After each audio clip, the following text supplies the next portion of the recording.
Hello, నేను doctor Chowdary Bodepudi, nephrologist, Vignesh fertility and children's hospital, Vijayawada. ఇవాళ మనం కామన్గా చూసే టాపిక్ కిడ్నీ స్టోన్స్ గురించి మాట్లాడుకుందామండి. కిడ్నీ స్టోన్స్ ఏ ఏజ్లో వాళ్ళకైనా వస్తాయి అండ్ మగ ఆడ తేడా లేకుండా కూడా వస్తాయి. దీంట్లో మనం సిమ్టమ్స్ చూసుకుంటే వచ్చే లక్షణాలు పొట్ట నొప్పి కానీ, నడువు నొప్పి కానీ, యూరిన్లో బ్లడ్ రావటం, చలి జ్వరం రావటం, యూరిన్లో మంట రావటం, ఇలా ఉంటాయండి. ఎక్కువగా మనం కిడ్నీలో స్టోన్స్ రావడానికి కారణాలు ఏంటంటే మన డైట్లో వచ్చిన ఆల్టరేషన్స్. సాల్ట్ ఎక్కువ తింటున్నాం, షుగరీ ఫుడ్స్ ఎక్కువ తింటున్నాం, నాన్ వెజిటేరియన్ పెరిగింది, అనేక కారణాల వల్ల వాటర్ తాగటం తగ్గింది, ప్లస్ సాఫ్ట్ డ్రింక్స్ ఇవన్నీ తీసుకోవటం, కార్బోనేటెడ్ డ్రింక్స్ పెరిగాయి. వీటన్నిటి వల్ల కూడా మనకు స్టోన్స్ కొంచెం పెరుగుతున్నాయండి. సో ఇట్లాంటి కారణాలు ఏమన్న దగ్గర మనం కొంచెం వాటర్ ఎక్కువ తాగితే సరిపోతుంది.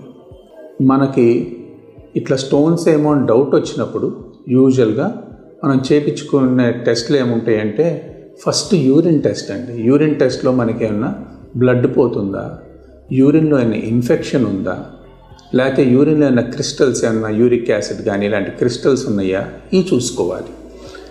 నెక్స్ట్ అల్ట్రాసౌండ్ కానీ, స్కానింగ్, లేకపోతే ఎక్స్రే కానీ చూస్తాం. ఈ అల్ట్రాసౌండ్లోను ఎక్స్రేలోను మనకి స్టోన్ సైజ్ తెలుస్తుంది.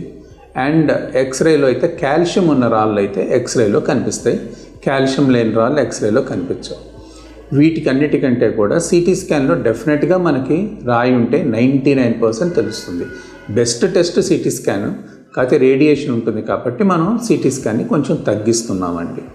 ఇలా వచ్చినప్పుడు మనకి కిడ్నీ ఫంక్షన్ తగ్గిందేమో అని చూడటానికి బ్లడ్లో మనం క్రియాటినిన్ టెస్ట్, యూరియా టెస్ట్, లేకపోతే సాల్ట్ ఎక్కువ ఉందా, యూరిక్ యాసిడ్ ఎక్కువ ఉందా, కాల్షియం ఎక్కువ ఉందా, ఈ చూడటానికి మళ్ళీ బ్లడ్ టెస్ట్లు, లేకపోతే యూరిన్లో కాల్షియం ఎక్కువ పోతుందా అనే దానికి మనం